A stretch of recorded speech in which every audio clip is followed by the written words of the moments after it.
Hello student, once again welcome to my channel. मैं राजकुमार स्वाल का आप सभी स्टूडेंट का मेरे इस चैनल पर स्वागत करता हूं, जिसमें मैं आप लोगों के लिए लाता हूं एक बहुत ही यूनिक कंटेंट। और इस चैनल पर मैं आप लोगों को पढ़ाता हूं 11th से लेकर ग्रेजुएशन तक की मैथमेटिक्स, और साथ ही साथ फर्स्ट ग्रेड और सेकेंड ग्रेड से रिलेटेड कंप्लीट तैयारी मैं आप लोगों को इस चैनल पर करवा रहा हूँ। अगर आप या आपके रिलेटिव मैथमेटिक्स के स्टूडेंट हैं तो मेरा चैनल जरूर आपके लिए बहुत ज़्यादा फायदेमंद है। इस चैनल को जरूर आप लोग सब्सक्राइब कर लें और बेल आइकन प्रेस करना कभी नहीं भूलें, क्योंकि जो भी मैं वीडियोस डालता हूं तो सबसे पहले नोटिफिकेशन आप लोगों के पास पहुंच सके। क्लियर?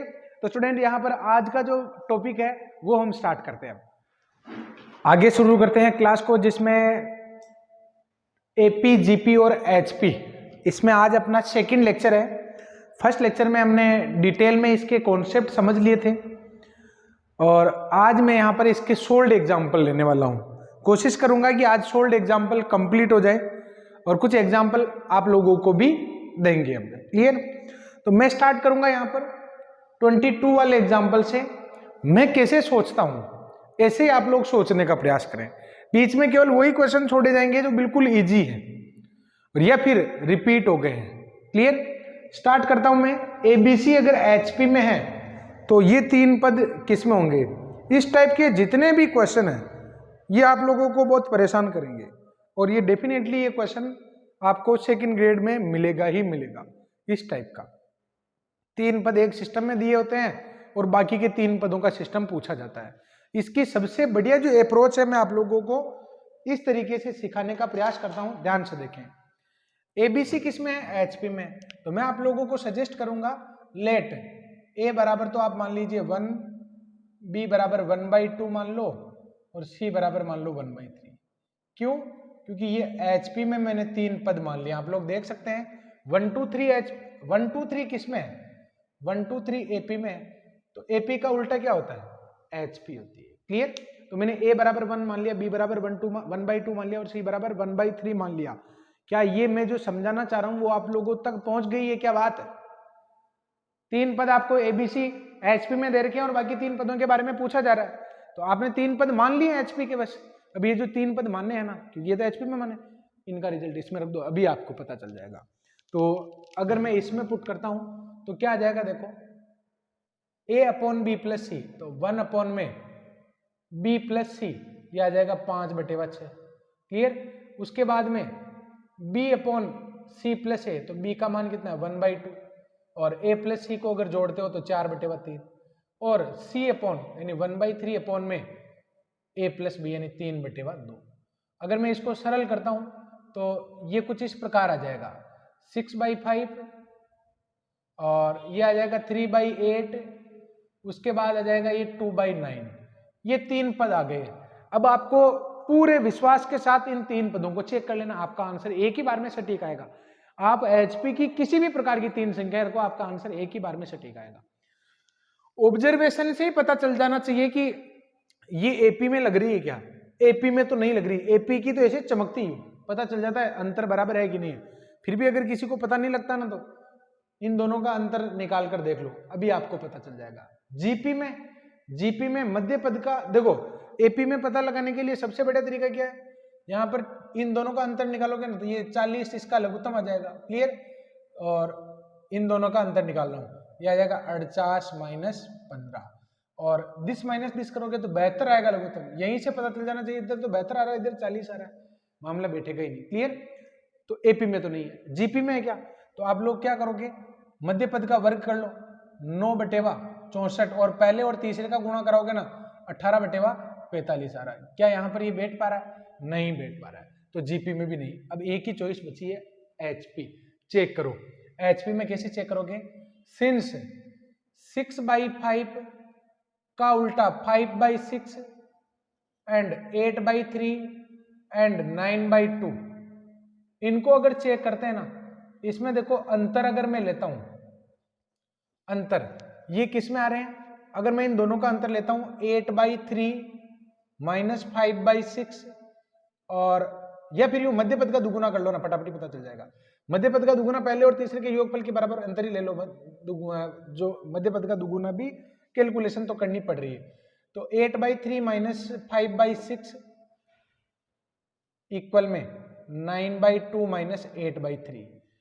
मैं यहाँ पर क्या अप्रोच लगा रहा था कि 3 पद मैंने एचपी में माने और 3 पदों को मैंने गिवन स्टेटमेंट में रखा, तो 3 संख्याएं निकल के आई।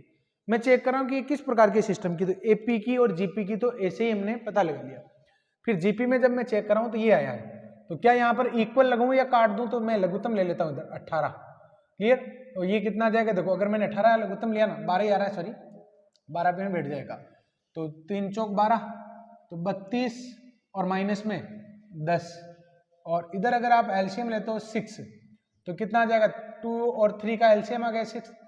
अगर इसमें 2 से डिवाइड करोगे तो 3, तो 27 और माइनस में 16, तो ये तो आ गया 22/12 और ये आ गया आपके 11/6। क्या ये रिजल्ट बराबर नहीं है? डेफिनेटली बराबर है। इट मीन्स ये 3 संख्याओं का जब मैंने उल्टा किया तो वो एपी में आई, तो बताओ ये संख्याएं एचपी में नहीं हुई क्या? तो बिल्कुल डेफिनेटली ये संख्याएं किस में हो जाएगी, आपके एचपी में हो जाएगी। क्लियर। तो स्टूडेंट यहाँ पर अगर ये क्वेश्चन आपको समझ में आ गया, तो इस टाइप के जितने भी क्वेश्चन हैं उन सब की समस्या का समाधान इसी कॉन्सेप्ट पर बेस्ड है। क्लियर।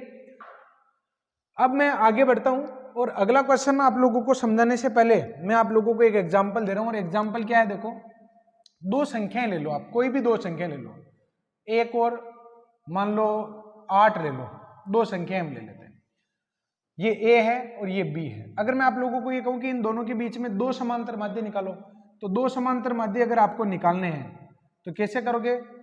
ये ए है, ये A1 निकालना है एक, तो मुझे एक A2 निकालना है, और ये खुद है 8। क्लियर। अब मैं आप लोगों को ये कहूंगा कि A1 A2 निकालना, तो कैसे निकालोगे? तो A1 और A2 क्या है? समांतर माध्य। इसका मतलब ये पूरी समांतर श्रेणी बनेगी ना।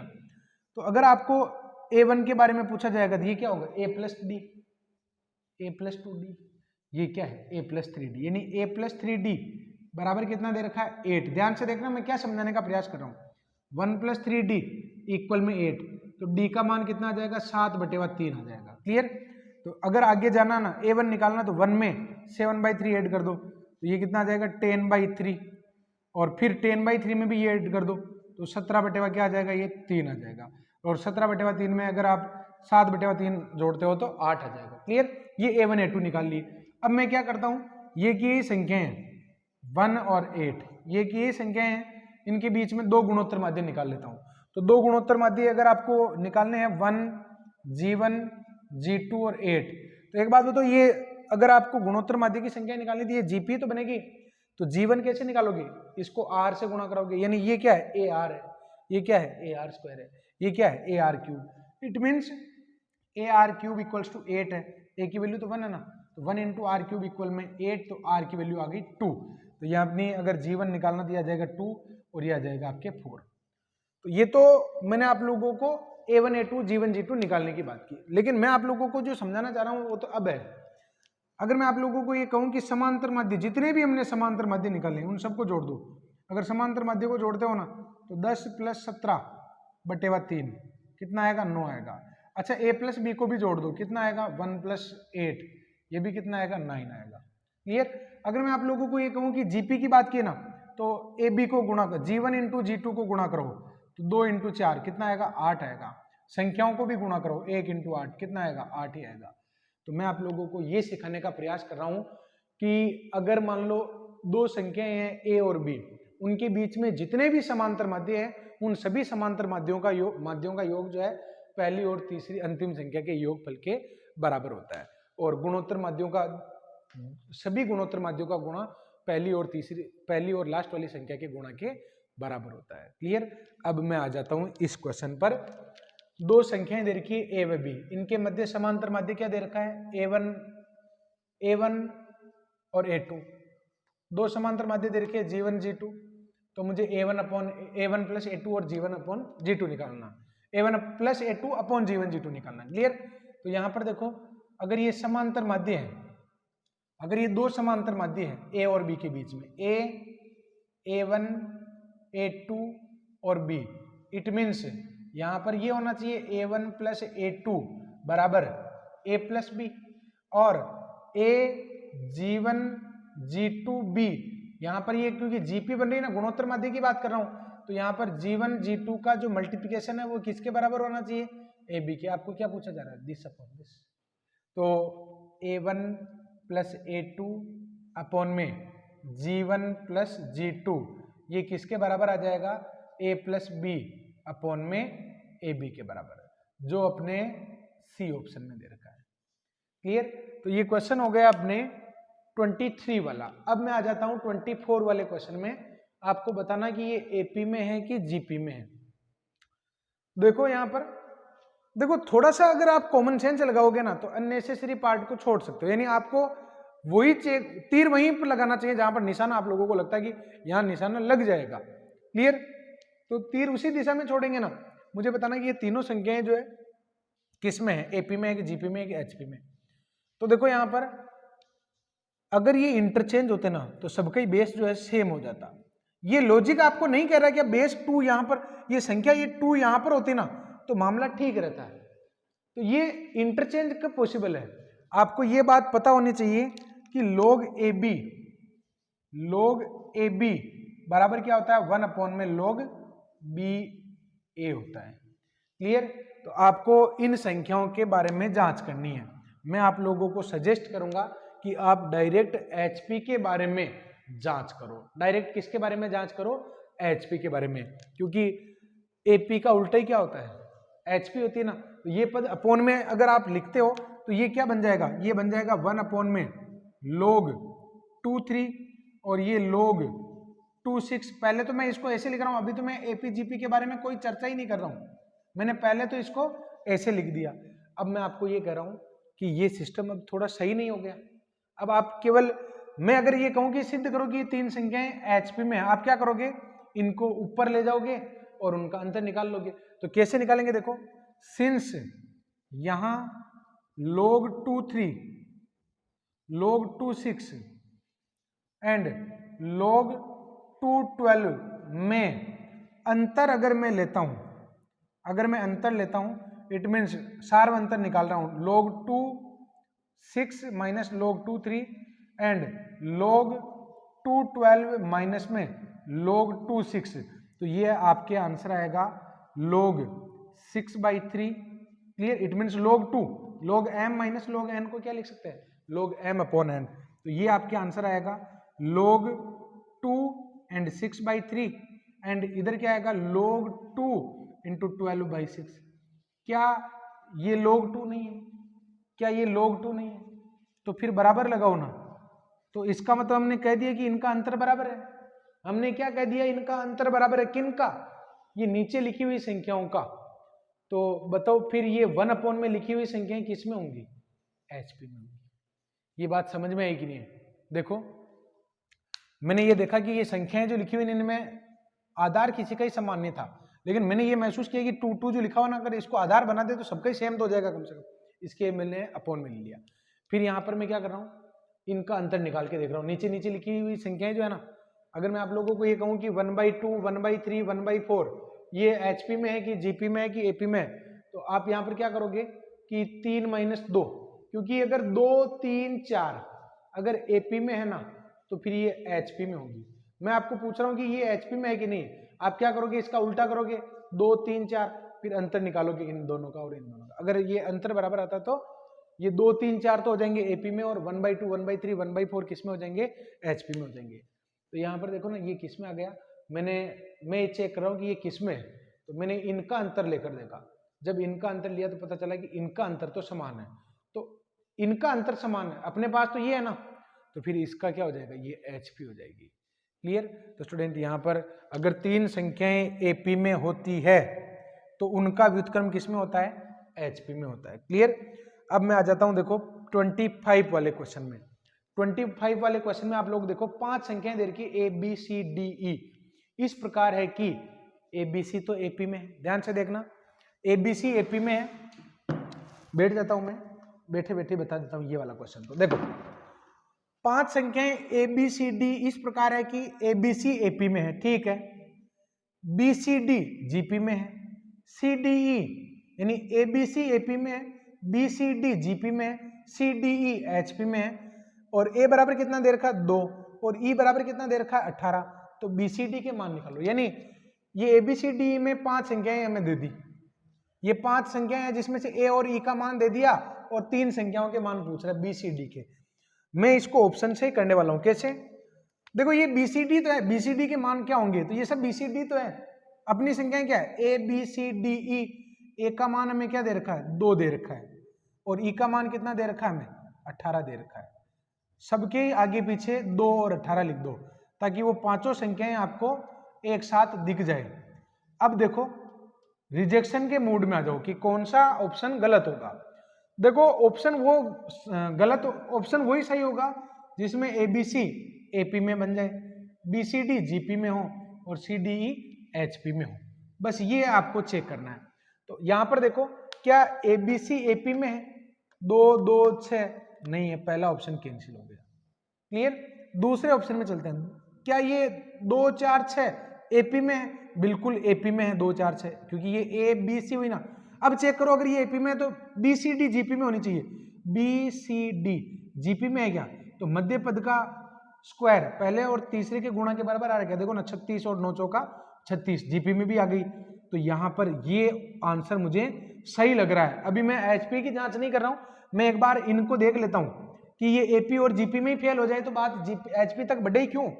तो मैं ये देख रहा हूं 2 4 6 एपी में है, एबीसी तो एपी में है, लेकिन 4 6 और 8 जीपी में है क्या, तो 36 और ये 32 ये गलत हो गया। ये एपी में है क्या, बिल्कुल एपी में है, क्योंकि यहां पर देखो ना -4 फिर -4 घट गया। अच्छा ये जीपी में है क्या, जीपी में नहीं है। क्यों? क्योंकि यहाँ पर 36 -6 का वर्ग तो हो जाएगा 36 और 2 को इससे गुणा कराओगे तो माइनस का 36 आ जाएगा। तो बात तो बी ऑप्शन में जीपी पर ही फेल हो गया ना, क्योंकि बी सी डी जीपी में केवल इसी में पाए गए, क्योंकि यही एक बी ऑप्शन ऐसा है जिसमें बी सी डी किसमें है, जीपी में है। क्लियर? तो स्टूडेंट आई होप कि आप लोगों को ये कॉन्सेप्ट समझ में आ गया होगा। अब यहाँ पर देखो कुछ नहीं करना है आपको, बी सी डी यही तो बी सी डी है, तो चेक कर लो कि बी सी डी वही होंगे जो जीपी के पद होंगे, क्योंकि बी सी डी जीपी में होने चाहिए, इसलिए बी सी डी जो भी जीपी को फॉलो करेंगे वही आंसर होंगे। आगे आ जाता हूं, इसमें n पदों का योगफल निकालना है। इस क्वेश्चन में मैं क्या करने वाला हूं, देखो इसमें मुझे n पदों का योगफल निकालना है। मैं एक काम करता हूं ना, क्या कर सकता हूं, n का मान लेता हूं, n का मान मेरे हिसाब से मान लेता हूं। तो n का मान मैं ऐसा मानता हूं जिससे कि ऑप्शन में विरोधाभास नहीं हो। तो सबसे पहले मैं n का मान 1 ही मान लेता हूं। n का मान मैं क्या मान लेता हूं, 1 मान लेता हूं। अभी पता चल जाएगा कि आंसर जो है क्या आने वाला है। देखो n बराबर 1 में तो कॉन्ट्राडिक्शन आ रहा है, क्योंकि n बराबर ये 1/2 ये भी दे रहा है और ये भी 1/2। n बराबर 2 मान लेता हूं। क्लियर? नॉर्मली n बराबर 1 एक बहुत छोटी संख्या होती है जिसमें 2 3 ऑप्शन टकरा जाते हैं, n की थोड़ी सी बड़ी वैल्यू मान लेना चाहिए। देखो क्या कर रहा हूं मैं, इसके n पदों का योगफल निकाल लेता हूं। लेट n इक्वल्स टू 2, मेरे लिए पदों की संख्या कितनी हो गई, लेट n इक्वल्स टू 2। तो फिर श्रेणी आपके लिए क्या रह गई, 1/2 प्लस 3/4, और इनको अगर जोड़ते हो ना तो ये आ जाएगा आपके 2 और 3 5/4 ये आ जाएगा। क्लियर? अब आप लोग देखो कि इस श्रेणी के दो पदों का योग 5/4 है। सभी ऑप्शन में आप n की जगह क्या रख दो, 2, और देखो 5/4 कौन दे रहा है। तो n बराबर 2 पुट करने पर ये तो कैंसिल हो ही गया फटाफट। क्यों? क्योंकि 4 - 1 3 आएगा, तो इसकी तो गई। अब यहाँ पर देखो इसमें जिसमें फटाफट हो सकता है उनको तो रिजेक्ट करना है ना। n बराबर 2 इसमें रखोगे तो 1 - 2 की पावर -2, 1 - 1/4, ये 3/4 दे रहा है, ये भी कैंसिल हो गया। अब मैं तीसरे ऑप्शन में अगर चेक करूं तो n की जगह क्या पुट कर देता हूं, 2 प्लस 2 की पावर -2 माइनस में 1, तो ये क्या आ जाएगा, 2 - 1 तो हो जाएगा 1, और 1/4 क्या आ जाएगा, 5/4 आ जाएगा। सी ऑप्शन राइट है इसका। क्लियर? आप इसको भी चेक कर लो कहीं ये तो टकरा नहीं रहा है। तो 2 की पावर 2, 4 - 2 और माइनस में 1, तो 1 आंसर दे रहा है। तो राइट ऑप्शन कौन सा हो जाएगा, ए हो जाएगा। कुछ किया क्या मैंने इसमें, कोई ज्यादा उठापटक थोड़ी करी, एन की वैल्यू लेट करी। क्लियर? ये जुगाड़ है, बस जुगाड़ ही करने यहाँ पर। जो रास्ते पर चलेगा वो लेट पहुंचेगा, जो पगडंडियां ढूंढता हुआ चलेगा वो जल्दी पहुंचेगा रास्ते पर। तो हम यहाँ पर पगडंडियां ढूंढ कर चलेंगे, कुछ जगह कांटे चुभ जाएंगे लेकिन उन कांटों को निकाल भी देंगे हम। क्लियर? और ऐसे कांटे निकालते निकालते हम बिल्कुल किसान आदमी जैसे हो जाएंगे, न तो कांटों का कोई असर होता है और कांटों से हम फटाफट निकाल देंगे। क्लियर? तो स्टूडेंट यहाँ पर देखिए ये ऑप्शन सी ऑप्शन जो है ना, इसमें अगर मैं पुट करता हूँ n इक्वल्स टू 2, तो C में n इक्वल्स टू 2 पुट करने पर 2 प्लस 1/4 माइनस 1, ये क्या आ रहा है 5/4 आ रहा है। ये ऑप्शन अपना राइट हो जाएगा। क्लियर। अगला जो क्वेश्चन दे रखा है, ये एक संख्या दे रखी है। देखो हमेशा ये होना चाहिए कि आपको उस क्वेश्चन में ट्रिक के साथ साथ बेसिक मेथड भी आना चाहिए। कई बार क्या ट्रिक सूझती नहीं है, ये ट्रिक को सोचने में या नंबर को सोचने में बहुत ज्यादा टाइम खर्च हो जाता है, तो इससे बढ़िया हम बेसिक से भी कर सकते हैं। क्लियर। तो आप लोग बेसिक को बिल्कुल इग्नोर नहीं करें। कभी कभी मैं ज्यादा ही छोटा बता देता हूं तो आप लोग इस तरीके से संतुष्ट नहीं हो जाए, अच्छा ये तो बहुत ही अच्छा तरीका हाथ लग गया, अब तो बेसिक की जरूरत ही क्या पड़ेगी। ये एक बहुत बड़ी गलती होती है और ऐसी गलतियां हमें करनी नहीं है कभी भी। भाई पगडंडियों पर वही चल पाया है जिसको पहले से सही रास्ता मालूम था, कि अगर मान लो उसको एक डेस्टिनेशन से दूसरे डेस्टिनेशन पर जाना था तो कई बार वो सीधे सीधे रास्ते पर गया, फिर सीधा रास्ता जब उसको याद हो गया ना तो फिर उसने खूब सारी शॉर्ट भी निकाल ली। अच्छा यहां से अगर मान लो चूक भी गए तो फिर रास्ते पर चढ़ जाएंगे, यहां से चूक गए तो फिर रास्ते पर चढ़ जाएंगे, इस तरीके से। क्लियर। तो यहां पर देखो एक श्रेणी दे रखी है, इसके n पदों का योगफल निकालना है। पहला तरीका मेरा कुछ इस प्रकार रहने वाला है कि n की वैल्यू में लेट कर लेता हूं, let n equals to 1। n पदों का योगफल निकालना है और n बराबर अगर मैं 1 मान लेता हूं तो एक पद का योगफल क्या हो जाएगा 8 हो जाएगा। अब सारे ऑप्शन में n की जगह आप रख दो 1, n की जगह रख दो 1 और कौन सा ऑप्शन आपका 8 आंसर दे सकता है। तो देखो ये तो दे ही नहीं रहा, n बराबर 1 रखने पर 10 माइनस 10 तो क्या हो जाएगा 0 और माइनस का 9, माइनस का 9 जब इससे गुणा होगा तो संख्या ही माइनस की आ जाएगी, ये तो गलत हो गया। क्लियर। n बराबर 1 इसमें पुट करो तो ये कितना हो जाएगा 100 माइनस 9 प्लस 10 और 8 अपॉन में 81, तो 8 अपॉन 81 100 में से ये जाएगा तो कितना 91, ये कितना जाएगा 101, ये भी नहीं बेटा। क्लियर। इसके बारे में देखो, देखिए n बराबर मैं 1 इसमें पुट करता हूं तो 10 की पावर क्या हो जाएगी 3 हो जाएगी, 8 इंटू 8/1 और ये हो जाएगा 1000 माइनस में ये हो जाएगा 9 और माइनस में 10, तो 8 अपॉन 81 और यहां पर आप लोग देखिए कितना आ जाएगा, यहां पर 991 981 ये आ गया। क्लियर। तो डेफिनेटली मैंने यहां पर गलत कर दिया क्योंकि यहां पर भी n+1 ही होना चाहिए। मैं एक बार चेक कर लेता हूं, ऑप्शन गलत लिख दिया मैंने 28, सॉरी बिल्कुल देखो मैंने गलती करी दी, यहां पर 2n+1 नहीं है, यहां पर क्या है n+1 है और जैसे ही यहां पर n+1 होगा यहां पर 100 हो जाएगा, ये हो जाएगा 81 और इससे ये कट गया और आंसर क्या आ गया आपके 8 आ गया। क्लियर। तो स्टूडेंट यहां पर मैं यहां पर क्या अप्रोच लगा रहा हूं, दोनों ही तरीके मैं आप लोगों को सिखा रहा हूं, ऐसा नहीं कि इस तरीके से काम चलाएंगे, बेसिक तरीका भी मैं बता रहा हूं, लेकिन n इक्वल्स टू 1 से श्रेणी का योग क्या हो जाएगा, श्रेणी का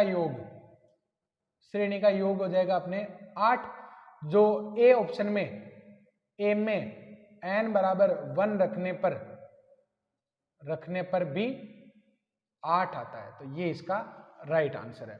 अब इसका सेकंड और प्रॉपर मेथड वो कैसे करोगे, तो उसके लिए मैं आपको तरीका बताता हूं कि इसको ऐश मान लो। क्लियर। और इसमें जो भी रिपीट होने वाला होता ना उसको हम कॉमन ले लेते हैं। बेसिक मेथड भी कोई बहुत बड़ा नहीं है, जो रिपीट होने वाली डिजिट होती है उसको हम कॉमन ले लेते हैं। उसके बाद क्या करते हैं, क्योंकि ये एक ऐसा सिस्टम है जो आभासी जीपी लगती है, अधिकतर स्टूडेंट को ये आभासी जीपी, अच्छा 8 जुड़ तो रहा है, इसका मतलब 8 आर हो गया, अरे भाई दिस अपॉन दिस होता है, दिस अपॉन दिस, ये तो 11 आ रहा है और यहाँ पर देखो 11 ही नहीं आ रहा है। क्लियर। तो फिर यहाँ पर ये जीपी नहीं है, ये कंफ्यूज करने के लिए एक जीपी आभासी जीपी दी हुई होती है। आपको क्या करना चाहिए, रिपीट होने वाली टर्म को आपको क्या करना चाहिए, रिपीट होने वाली टर्म को आपको कॉमन ले लेना चाहिए, तो मैंने कॉमन ले लिया। अब उसके बाद आपको क्या करना है, इसको 9 से ही गुणा करवाना हमेशा ही, तो s इक्वल्स टू 8/9 और अगर 9 से मल्टीप्लाई करवाते हो तो 9 plus 99 plus 999 and so on. तो अब यहाँ पर आप लोग देखिए 8/9 और इसको मैं लिख सकता हूँ ना 10 - 1, 99 को क्या लिख सकता हूँ 10 का स्क्वायर -1, इसको क्या लिख सकता हूँ 10 का cube -1 and so on. Clear. अब यहाँ पर आप लोग देखिए कि 10 मिलकर तो एक जीपी बना रहे हैं, 10 प्लस 10 का स्क्वायर प्लस 10 का क्यूब एंड सो ऑन, और -1 -1 ये भी n टर्म है ना, तो ये तो बन जाएगा माइनस का n। क्लियर। और ये एक जीपी बन रही है n पदों वाली, जिसका योगफल क्या हो जाएगा a इंटू आर की पावर n-1 अपॉन में r-1। अब आप देख लीजिए कि आपके कौन सा आंसर राइट होने वाला है, क्योंकि यहाँ पर 9 सबके अपॉन में 81 है, इसका मतलब 9 और कॉमन निकाला गया। ये जो 9 है ना, इसको अगर मैं कॉमन निकालता हूँ, थोड़ा सा मैं इसको इधर लिख देता हूँ, ये माइनस का क्या हो गया n, और अगर मैं यहाँ से कॉमन निकालता हूँ तो 8/81 और 9 मैंने कॉमन निकाला ना, तो ये तो देखो 9 मैंने कॉमन निकाले और 10 को अगर मैं अंदर गुणा करवाता हूँ तो 10 की पावर n+1 माइनस का 10 और माइनस का 9n, जो अपने ए ऑप्शन में। तो देखो लेट करने वाला फटाफट ही बता गया ना आंसर, और इस तरीके से भी हमने निकाल लिया। दोनों ही तरीके आपको आने चाहिए। क्लियर। वर्किंग प्रोसेस भी आप लोग समझ लो, रिपीट होने वाले सभी में यही लागू होता है। रिपीट होने वाली डिजिट को कॉमन निकाल लो, फिर उसको हमेशा ही 9 से मल्टीप्लाई और डिवाइड करवाते हैं। जैसे ही मल्टीप्लाई और डिवाइड करवाते हैं वो संख्या पहुंच जाती है 10 के गुणज के आसपास, जिसको जीपी में तोड़ा जा सकता है, यानी एक श्रेणी में तोड़ा जा सकता है। क्लियर।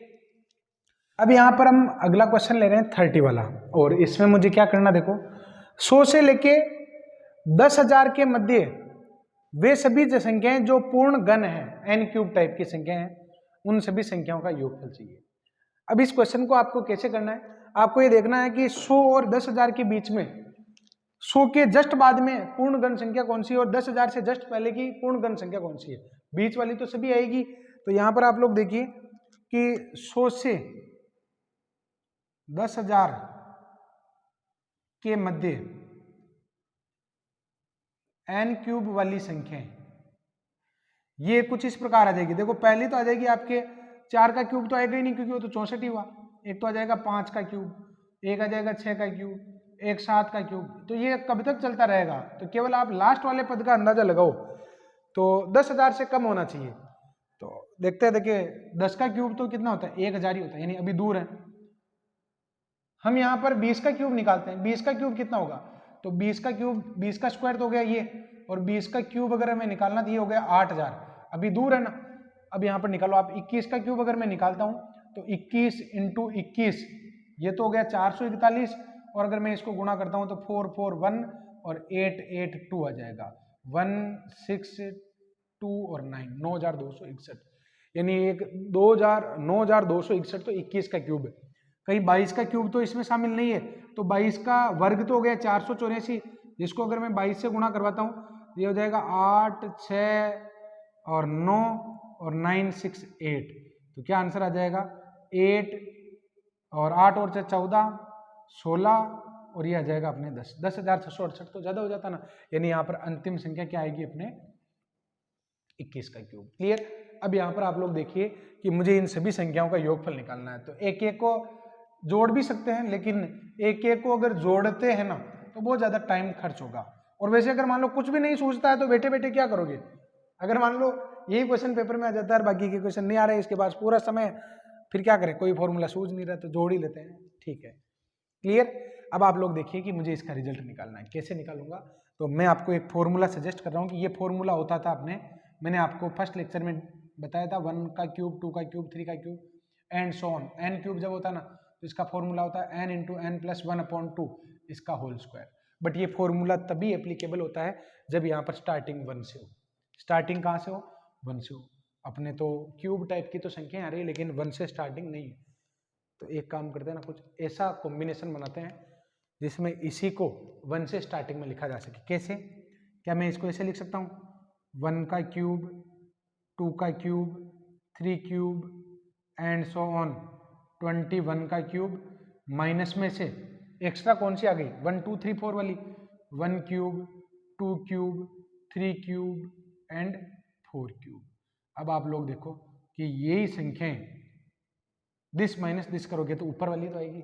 अब मैं इसका योगफल निकाल सकता हूं, कैसे, ये क्या आ जाएगी, n into n plus 1 upon में 2 इसका होल स्क्वायर, माइनस में n into n plus 1 upon में 2 इसका भी होल स्क्वायर। क्लियर। अब यहाँ पर आप लोग देखो ये तो है 21 और ये 22, 22 में अगर हम 2 का भाग देंगे तो 11, तो 11 को 21 से गुणा करवा लो, तो ये आ जाएगा आपके 231।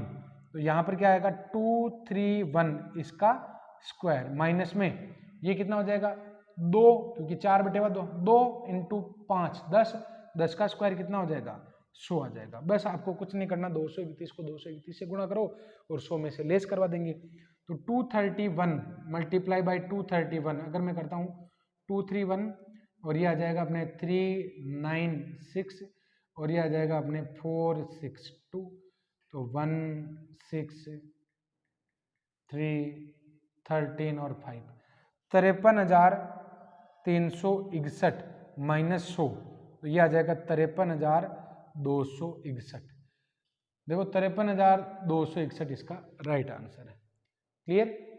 अब मैं आगे बढ़ता हूं, नेक्स्ट जो क्वेश्चन लेने वाला हूं, क्या अप्रोच है मेरी, देखो ये जो क्वेश्चन मैं करने वाला हूं इसमें ये क्या कह रहा है x greater than y, x greater than 1, y greater than 1, z greater than 1 और तीनों ही संख्याएं एक से बड़ी भी है साथ ही साथ जीपी में है।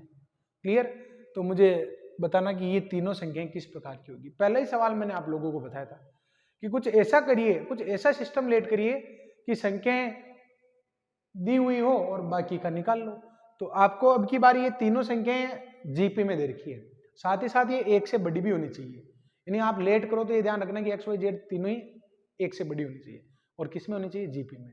क्या लेट करूं मैं, तो लेट करने में तो 2 4 8 लेट कर सकते हैं, लेकिन ये फायदे का सौदा नहीं है। क्यों, क्योंकि इन वैल्यूज को आप लॉग में रखने वाले हो और लॉग के बहुत ज्यादा रिजल्ट आप लोगों को याद नहीं रखने चाहिए। कौन कौन से याद रखने चाहिए, मैं आप लोगों को ये कहूंगा कि log 1 का रिजल्ट आपको याद होना चाहिए। log 1 का रिजल्ट क्या होता है, 0 होता है। और log e बेस पर e का रिजल्ट क्या होता है, 1 होता है। log 0 की वैल्यू क्या होती है, -इन्फिनिटी होती है। बस इतने से रिजल्ट आप निकाल लो। क्लियर। अब यहाँ पर आप बताओ कि x की वैल्यू 1 मान सकते हो क्या, नहीं मान सकते हो। क्यों, क्योंकि यहाँ पर ग्रेटर देन 1 मानना है, 0 ले ही नहीं सकते हो। अब यहाँ पर x y z की वैल्यू में क्या मानू कि जीपी में रहे। देखो e पर मान निकाल सकते हो ना, तो एक तो मान लो e, दूसरी मान लो e स्क्वायर, तीसरी मान लो e क्यूब। सबसे बढ़िया तो यही दिख रहा है मुझे। तो देखो यही लेट करने वाला हूं। Let x equals to e, y equals to e square और z equals to e cube. ये मेरी मेहनत है जो मैं आप लोगों को सीधे ही हलवा खिला रहा हूं एक तरीके से। आपकी थॉट प्रोसेस मेरे जैसी बन जाएगी ना, उस दिन मान लेना आप लोगों का भी सिलेक्शन बिल्कुल श्योर है। आप पहली बार में अगर ये सोचते हैं कि सर हमें कैसे पता चलेगा, आप तो सोच लेते हो ऐसे, पता चलता है। देखो जब शुरुआत में आप 9th में आए थे ना, तो 9th स्टैंडर्ड में हम होते हैं तो उनको बोला जाता है देखो 2 से ऊपर नीचे मल्टीप्लाई करवा लो। अगर मान लो मैं आप लोगों को ये कहूं कि sin x upon sin x cos x ये फॉर्मूला बन सकता है क्या, आप कहोगे कि हाँ सर बन तो सकता है, लेकिन 2 की कमी थी, गुणा भाग करवा दो। ये भी तो बात उपजती है ना। ये कब हुआ, जब हमने इससे आगे का काम कर लिया, हम प्रैक्टिस करते गए तो हमें लगा कि अच्छा ये तो होना ही था, ये तो हम कर लेते हैं। तो ये भी ऐसी ही बातें हैं। ये थॉट प्रोसेस डेवलप तभी होता है जब हम बार बार इसका अभ्यास करते हैं, तो ये अपने क्या रूटीन लाइफ में बन जाती है। अच्छा ये तो हो जाता है, फटाफट हम लेट कर लेंगे। अगर हम इससे बचना चाहेंगे तो कतई आप लोग इसके पास में भी नहीं भटक पाओगे। अगर आप लोग इसकी अप्रोच को सेट करोगे ना अपने माइंड में, इजीली आप लोग इस तक पहुंच जाओगे। क्लियर। तो यही मैं हलवा आप लोगों को खिलाने वाला हूं, जो मैंने यहाँ पर इस बुक को कम से कम 10 से 12 बार पढ़ा था, तब जाके ये कंसेप्ट जो है निकल के आए थे।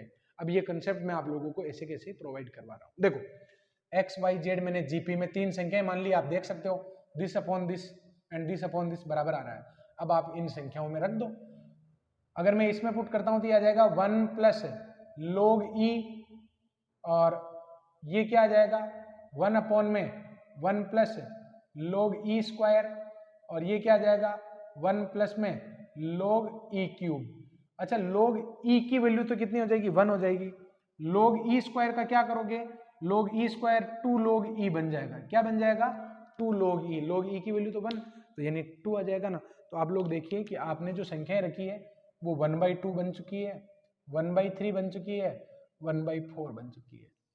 ऐसे ही बता दो किस में दिख रही है, एचपी में।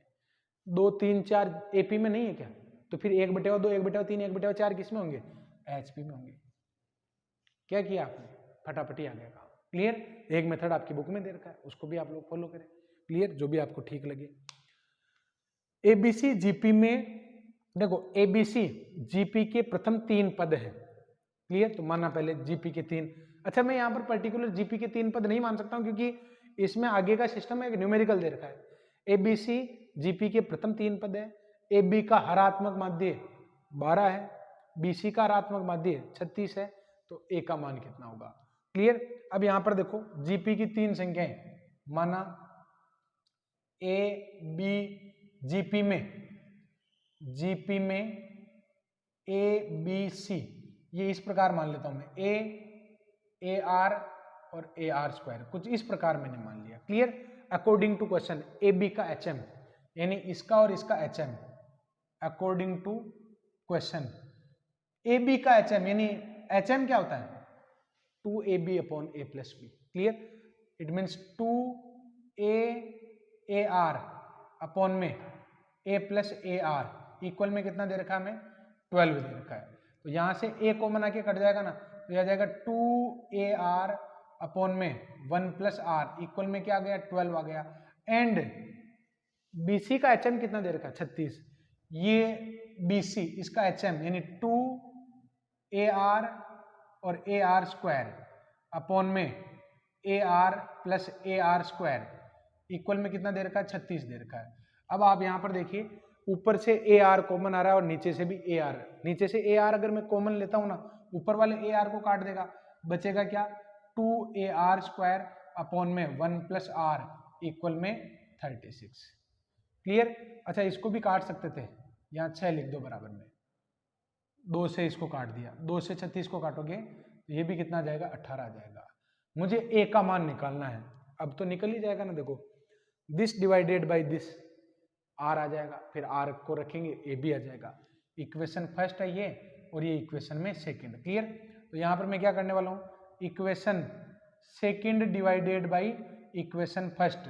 तो डिवाइड कराओगे तो AR स्क्वायर अपॉन में 1 प्लस आर, इसके नीचे ये लिखी जाएगी ना, तो ये पलट कर ऐसे लिखी जाएगी 1 प्लस आर और AR बराबर में कितना आ जाएगा, 3। इससे ये कट जाएगा, AR से ये कट जाएगा, तो R का मान कितना आ गया, 3 आ गया। अब R बराबर 3 हम रख देते हैं समीकरण 1 में, तो R इक्वल्स टू 3 फर्स्ट में रखने पर, तो ये कितना आ जाएगा, 3a अपॉन में 4 इक्वल में क्या आ गया, 6। तो a का मान कितना आ जाएगा आपके, 8 आ जाएगा। तो ये इसका राइट आंसर हो गया। क्लियर। आगे बढ़ता हूं। देखो 36वां जो सवाल है ना, इसमें मुझे क्या करना है कि ABC अगर HP में है तो इसका रिजल्ट निकालो। अच्छा, एक बात बताओ, ABC HP में ही तो है, ABC HP में, तो HP में मान लेते हैं ना, HP में कोई भी सिस्टम मान लो। तो अभी अपने HP की ये 3 संख्याएं आई थी, यही मान लो। क्लियर। तो मैं यहां पर लेट करने वाला हूं, लेट HP में ABC, ये मैं मान लेता हूं 1/2, 1/3 एंड 1/4। तो फिर ये जो रिक्वायर्ड है ना, अतः जो हमें चाहिए उसका रिजल्ट क्या आ जाएगा, देखो 1/b कितना हो जाएगा, 3, 1/c क्या हो जाएगा, 4, माइनस में कितना आ जाएगा, 1/a, फिर 1/c कितना हो जाएगा, ये c है ना, तो 1/c हो जाएगा 4, 1/a हो जाएगा 2 और माइनस में 3। इसको अगर सोल्व करते हो, 7 में से 2 जाएगा तो 5 और 6 में से जाएगा तो 3, ये कितना आ गया, 15 आ गया। अब आप ऑप्शन में रख दो, आपके कौन सा ऑप्शन जो है फिट बैठता है। देखो 2/BC, तो ये BC, देखो 2/BC, B का रिजल्ट क्या है, 1/2, C का रिजल्ट क्या है, 1/3। तो 2/BC का रिजल्ट कितना हो जाएगा, 2/1/2 इंटू 1/3 और प्लस में 1/b स्क्वायर। देखो 1/BC अभी पलट के ऊपर जाएगा, ये 1/b स्क्वायर, यानी ये आ जाएगा आपके 1/9। तो 6 2 12 और 9 21 हो रहा है। देखो एक बार कैलकुलेशन जो है वो हम दोबारा चेक कर लेते हैं। 2 और BC, BC 3 और 4, 1/3 और 1/4, तो ये आ जाएगा आपके 24 और 9 कितना आ गया, 31 आ गया। 31 चाहिए था क्या, 15 चाहिए था, यानी पहला ऑप्शन गलत हो गया। फिर दूसरे ऑप्शन पर चेक कर लो, 1/c कितना है, देखो 1/c 4 हो जाएगा ना, तो ये आ जाएगा 3 इंटू, अगर मैं इस ऑप्शन में रखता हूँ c का मान 1/4 रखोगे तो 1/16 और प्लस में 2 अपॉन में सी और ए। सी का मान तो है 1/4 और ए का मान है 1/2। तो कितना आ गया 48। ये तो मामला बैठना ही नहीं है, 48 तो बहुत दूर चला गया, 15 ही चाहिए था। इस पर आ जाओ 3/b², ये बैठेगा 100%।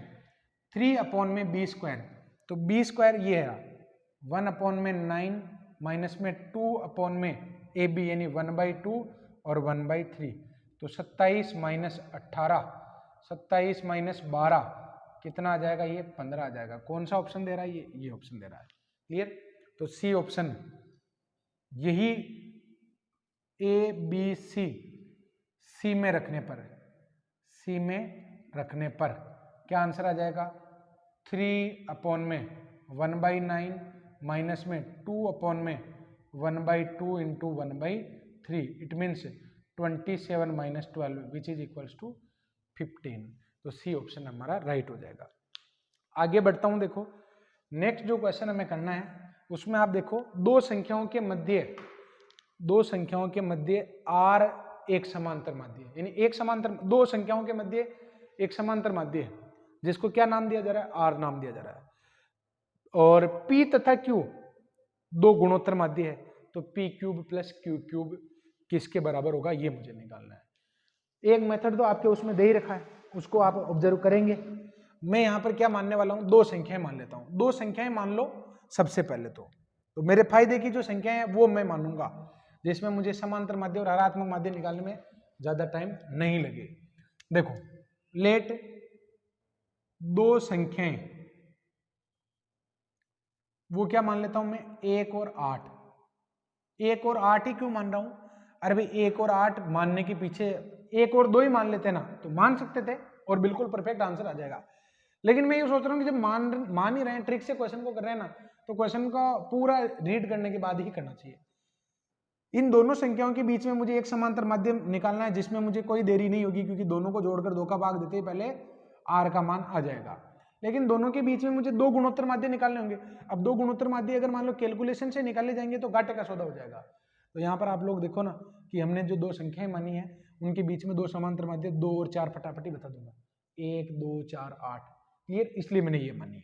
अब आप यहाँ पर देखिए समांतर माध्य आर बराबर कितना हो जाएगा, ये हो जाएगा अपने 1 + 8/2, तो ये आ जाएगा 9/2। आर का मान इतना आ गया। और यहाँ पर फिर P कितना हो जाएगा, P बराबर तो गुणोत्तर माध्य P बराबर हो जाएगा एक तो 2 और Q बराबर हो जाएगा अपने 4। क्लियर, तो स्टूडेंट ये दो गुणोत्तर माध्य और हरात्मक माध्य, अगर आप इसको यहां लिखना चाहो तो कुछ इस तरीके से लिख सकते हो। ये तो वो दो संख्याएं हैं 1 और 8, इनके बीच में दो तो समांतर माध्य और एक गुणोत्तर माध्य, तो ये तो समांतर माध्य तो आ गया 9/2 जिसको हम R कह रहे हैं।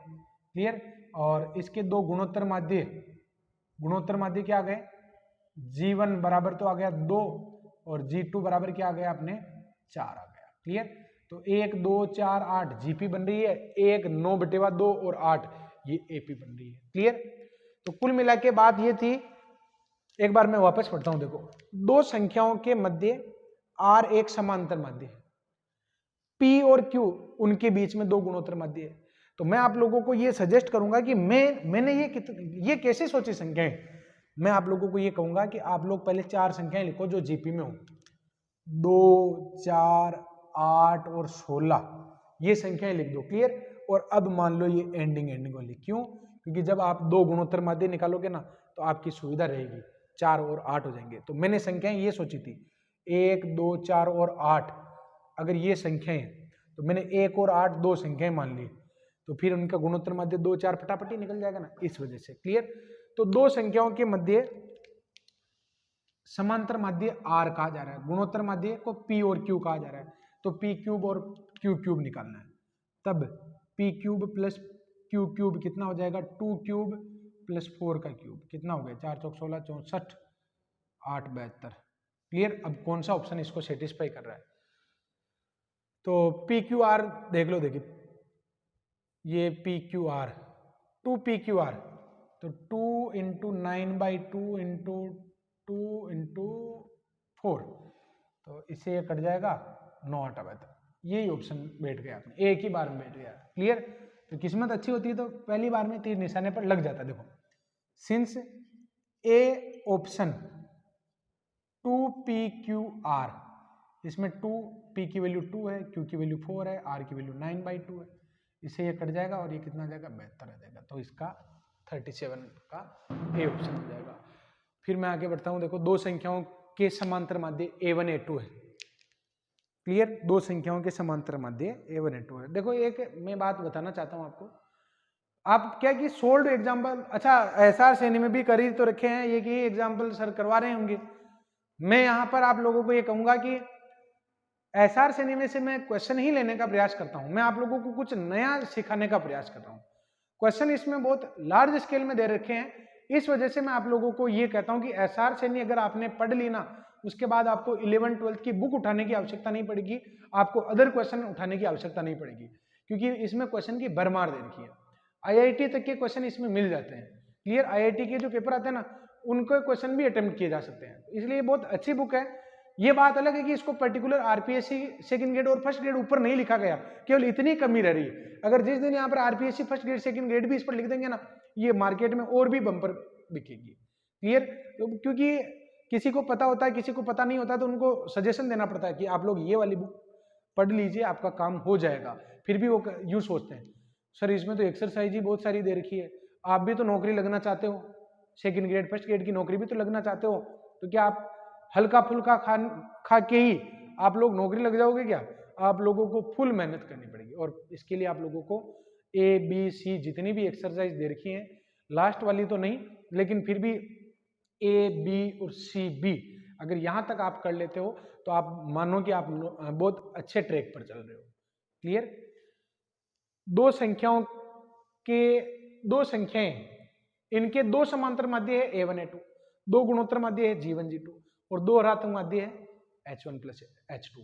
दो संख्याओं के बारे में, उनके समांतर माध्य और गुणोत्तर माध्य के बारे में तो अभी मैंने बताया था कि दो संख्याएं जो है ना, उनके बीच में जितने भी समांतर माध्य है, तो उन सभी समांतर माध्यों का योग उन दोनों संख्याओं के बराबर होता है, और उन दोनों संख्याओं के बीच में जितने भी गुणोत्तर माध्य है, उन सभी का गुणोत्तर माध्य, उन सभी गुणोत्तर माध्यों का गुणा उन दोनों संख्याओं के गुणा के बराबर होता है। तो कम से कम ये तो लिख देता हूं मैं। देखो, माना संख्याएं AB, अगर AB है ना, तो फिर A1 + A2 बराबर क्या हो जाएगा? A + B, और G1 G2 बराबर क्या हो जाएगा? AB। अभी गुणोत्तर माध्य की बात हमने नहीं करी है, तो गुणोत्तर माध्य के बारे में भी मैं आप लोगों को बता देता हूं कि चार संख्याएं मैं ये लिख रहा हूं, 1/4 और 1/5। ये चारों संख्याएं क्या है? HP में है। क्लियर? अगर मैं आप लोगों को ये कहूं कि ये A है, ये B है, और ये H1 है और ये H2 है, तो अगर आप लोग 1/H1, 1/H2 और 1/A और 1/B निकालते हो, तो आपका रिजल्ट क्या आएगा? देखो, ये तो हो जाएगा आपके 3 और ये हो जाएगा 4, और 1/A कितना हो जाएगा? 2, 1/B कितना हो जाएगा? आपके 5। ये क्या आएगा? हमेशा बराबर आएगा। क्लियर? तो यहाँ पर मैं आप लोगों को यही कहना चाहूंगा कि AP GP में तो ये हो ही गए, AP और GP में तो क्या होता है, जितने भी समांतर माध्य होते हैं, चाहो तो नोट लिख लेना, सभी समांतर माध्यों का योग पहली और लास्ट वाली संख्या के बराबर होता है। सभी गुणोत्तर माध्यों का गुणा पहली और लास्ट वाली संख्या के गुणा के बराबर होता है। सभी हरात्मक माध्यों का व्युत्क्रमों का योग पहली और लास्ट वाली संख्या के व्युत्क्रम के योग के बराबर होता है। क्लियर? ये फॉर्मूला हो गया। एंड 1/H1 + 1/H2 इक्वल में क्या होगा? 1/A और 1/B। तो यहां से अगर मैं H1 H2 एलसीएम लेता हूं ना, तो H1 + H2/H1 H2 इक्वल में क्या आ जाएगा? A + B में AB आ जाएगा। क्लियर? अब यहाँ पर A + B की जगह तो रख दीजिए आप, A + B की जगह तो A + B रख दो, मतलब कि A + B की जगह तो A1 + A2 लिख दो। H1 + H2 में H1 × H2, ये आ जाएगा A1 + A2, और मल्टीप्लिकेशन की जगह क्या आ जाएगा? G1 × G2। अब हमें निकालना क्या है? आप लोग देखिए, निकालना क्या मुझे? A1 + A2 H1 + H2। तो it means A1 plus A2 upon में H1 प्लस H2, अगर ये निकालना है तो ये आ जाएगा G1 G2 बटेवा H1 H2, G1 G2 बटेवा H1 H2, ये आपको यहाँ मिल जाएगा। क्लियर? अब यहाँ पर देखो नेक्स्ट में आगे बढ़ता हूँ।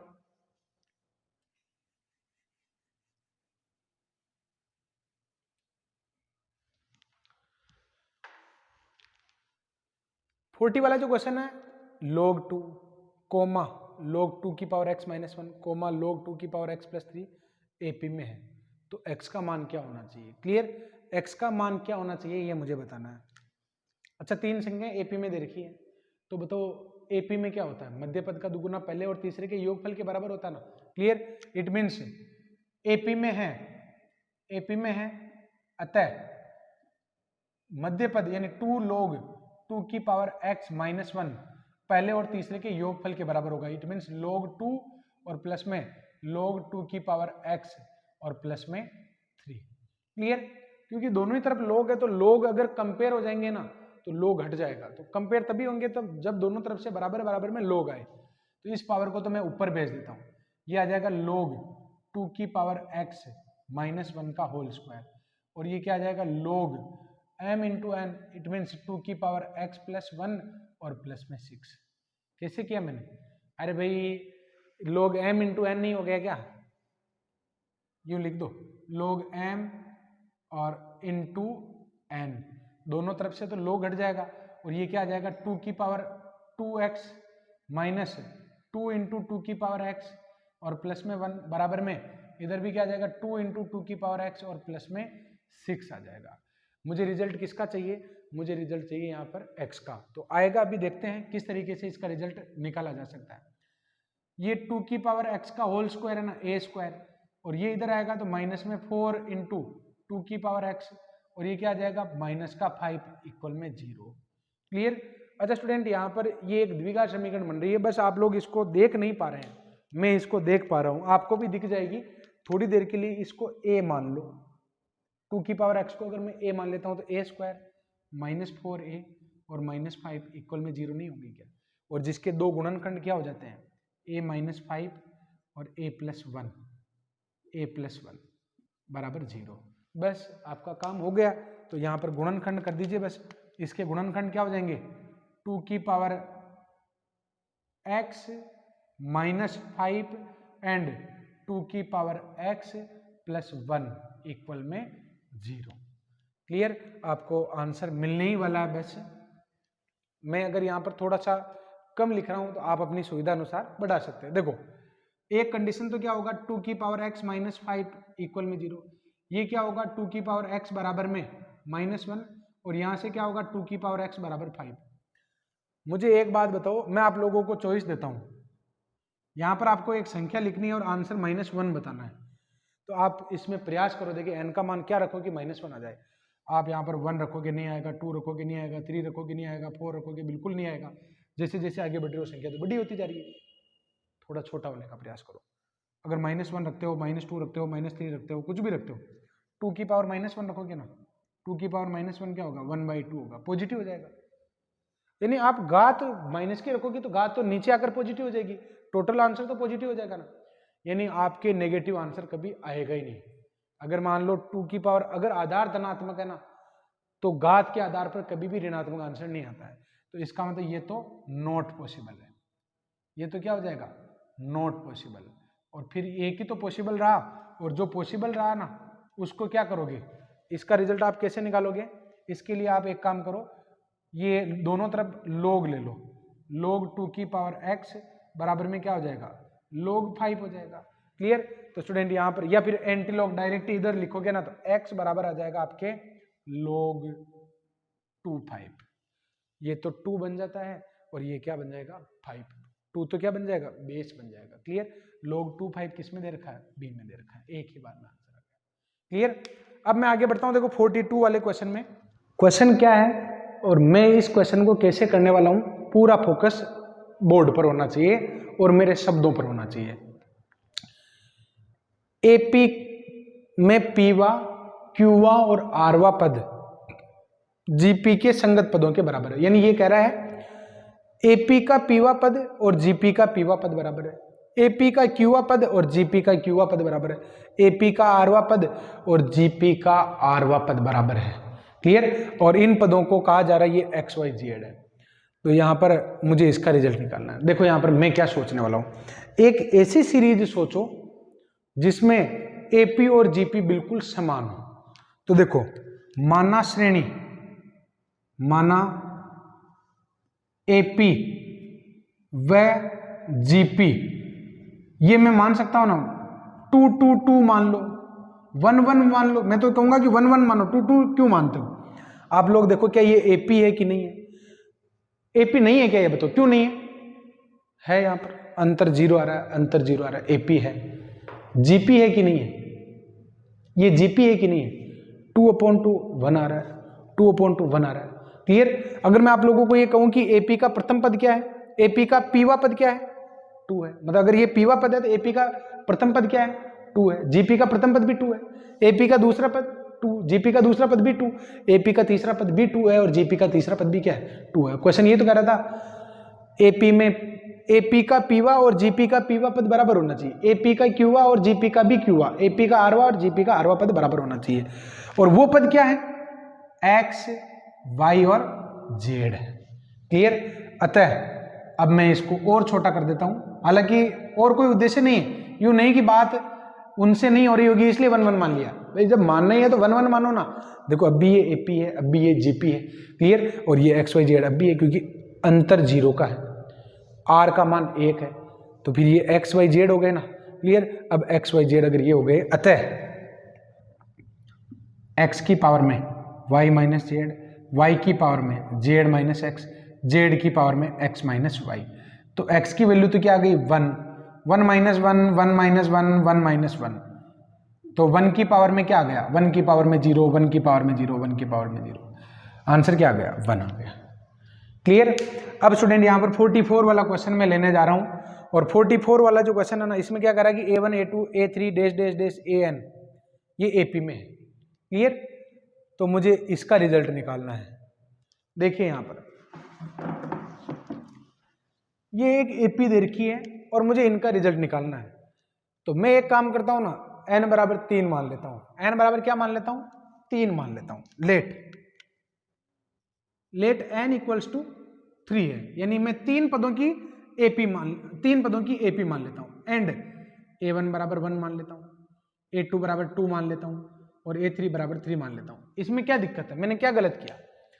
ये एक AP मानी मैंने और AP के n पद है, मैंने n की जगह 3 मान लिया। क्लियर? अब मुझे जिसका योगफल निकालना है ना, उसमें भी आप n की जगह 3 रखो। और अंतिम पद क्या कहता है? अंतिम पद कहता है कि n बराबर 3 रखने पर मामला A2 और A3 पर रुक जाना चाहिए। तो आपको केवल इन दोनों पदों का योगफल निकाल लेना चाहिए बस। क्लियर? इन दोनों पदों का योगफल निकाल लो। यानी मैंने यहां पर क्या अप्रोच लगाई कि क्वेश्चन को मुझे जैसे दे रखा था वैसे करना ही नहीं था, मैं ऊट पटांग सोचने के पक्ष में हूं।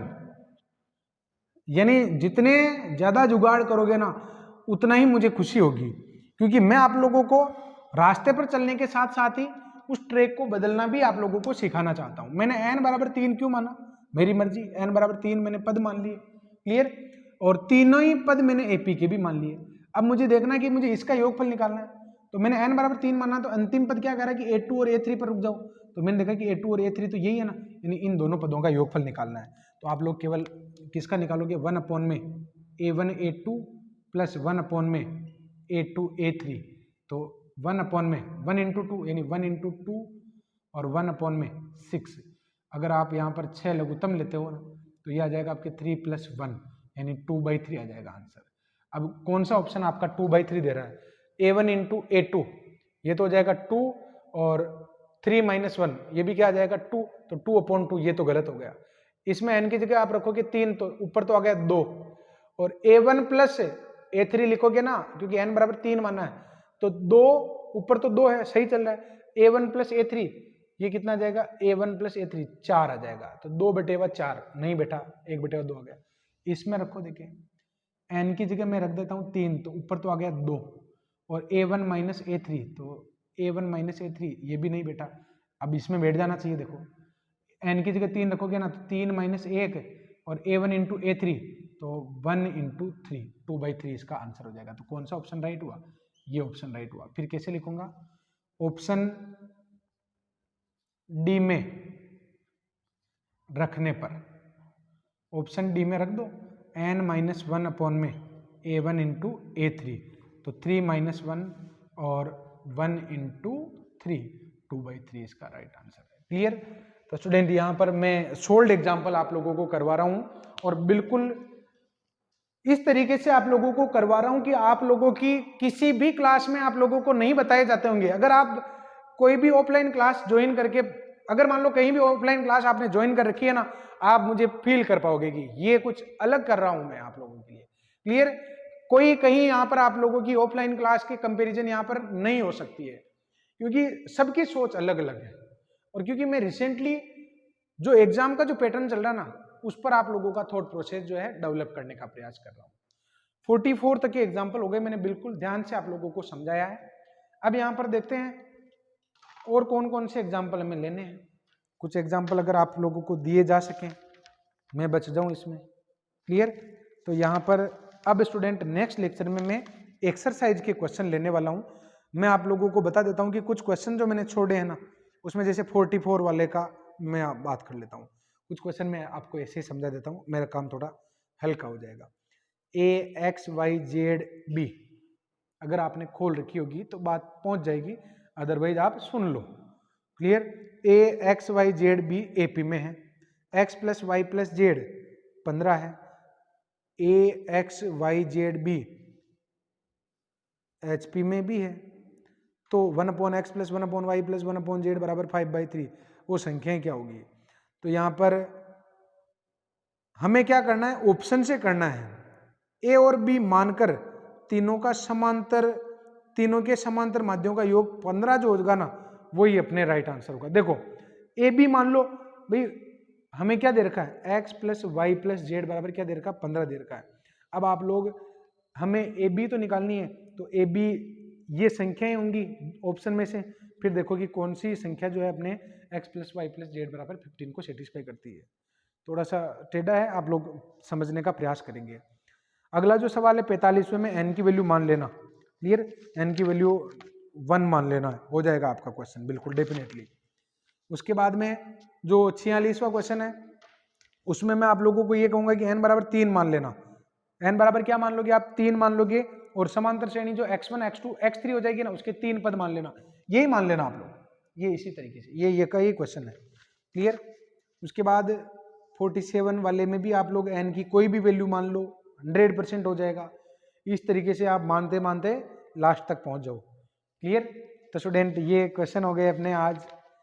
मैंने थोड़े से मतलब 44 तक तो हो ही गए, 50 तक के क्वेश्चन दे के 5-6 क्वेश्चन का दारोमदार आप पर छोड़ दिया, ताकि मैं नेक्स्ट लेक्चर में आप लोगों के लिए कुछ नया स्टार्ट कर पाऊं। नया तो क्या है, अभी इसको अधूरा तो छोड़ूंगा नहीं मैं नेक्स्ट लेक्चर में स्टार्ट करने वाला हूं एपी और जीपी में अनसोल्ड एक्सरसाइज, और मैं बिल्कुल यहाँ पर जो भी क्वेश्चन है वो इसमें आप लोगों को और अच्छे ढंग से समझाने का प्रयास करता रहूँगा। क्लियर? आप लोग विश्वास रखिए, कोर्स पूरा होगा, 100% पूरा होगा। आप ऐसा मत सोचो। अच्छा, मेरा प्रॉमिस आपसे ये थोड़ी है कि 7 दिन की 7 क्लासें आएंगी। Weekly 5 to 6 classes, recorded classes में आप लोगों को अवेलेबल करवाऊंगा। कभी वीकली 5 हो जाती है तो कभी वीकली 6 हो जाती है। क्लियर?